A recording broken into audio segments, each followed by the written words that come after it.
ఎలా ఉంది కండిషన్? మన దగ్గర ప్రస్తుతం నిలోఫర్ హాస్పిటల్లో ఒక కోవిడ్ పాజిటివ్ చైల్డ్ ఉంది. అది సంవత్సరం 2 నెలల పిల్లవాడు. వాళ్ళు నాంపల్లి హాస్పిటల్ నుంచి, నాంపల్లి ఏరియా నుంచి జ్వరము, దగ్గు, జలుబుతో, ఆయాసంతో తీసుకురావడం జరిగింది. వాళ్ళు డిసెంబర్ 18th రోజు ఇక్కడ ఐసోలేషన్లో అడ్మిట్ అయినారు. వాళ్ళ టెస్ట్ ఆ రోజు పంపించితే నిన్న పాజిటివ్ వచ్చింది. మన దగ్గర మనం కనుక చూస్తే 5 సంవత్సరాల లోపు పిల్లల్లో కామన్గా అడ్మిట్ చేసేది న్యూమోనియా గురించే. అదే సెంట్రల్ గవర్నమెంట్ టర్మినాలజీలో సివియర్ అక్యూట్ రెస్పిరేటరీ ఇల్నెస్ అంటాం. అంటే దగ్గు, జలుబు, జ్వరము, అలాగే ఆయాసం అంటే బ్రీదింగ్ రేట్ ఎక్కువ ఉండడం, ఇలాంటి సిమ్టమ్స్ ఉన్న వాళ్ళని అందరినీ అడ్మిట్ చేయడానికి మన దగ్గర సెపరేట్ 120 బెడెడ్ ఫెసిలిటీ ఉంది. అన్ని బెడ్స్కి కూడా ఆక్సిజన్ ఉంది.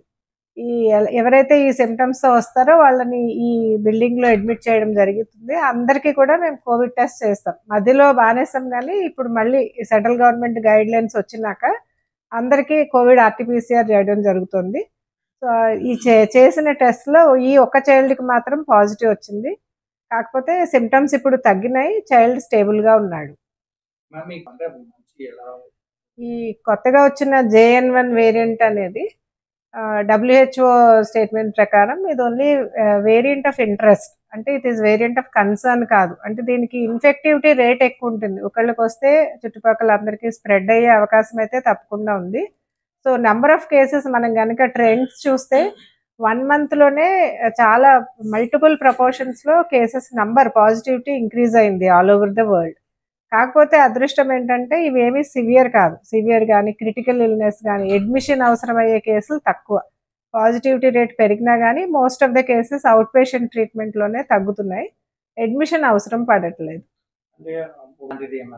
ఇప్పుడైతే ప్రస్తుతం గైడ్ లైన్స్ అంత లాంగ్ ఐసోలేషన్ అయితే అవసరం లేదు. సిమ్టమ్స్ తగ్గేదాకా ఐసోలేషన్ ఉంటే సరిపోతుంది.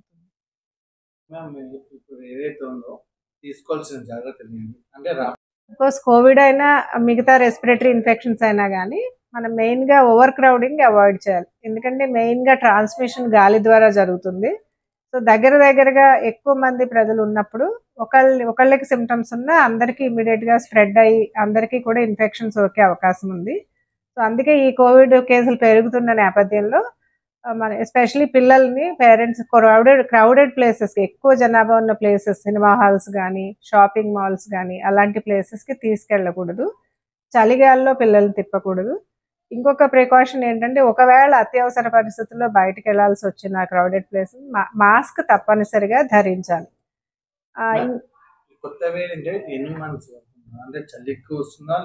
జరుగుతూనే ఉంటాయి వైరసెస్లో, ఎస్పెషలీ కోవిడ్, ఫ్లూ వైరసెస్ లక్షణం ఏంటంటే వాటి mutations, especially JN1 variant spike protein, అలాగే ఇతర భాగాల్లో కూడా మ్యూటేషన్ రావటం ద్వారా జరుగుతుంది.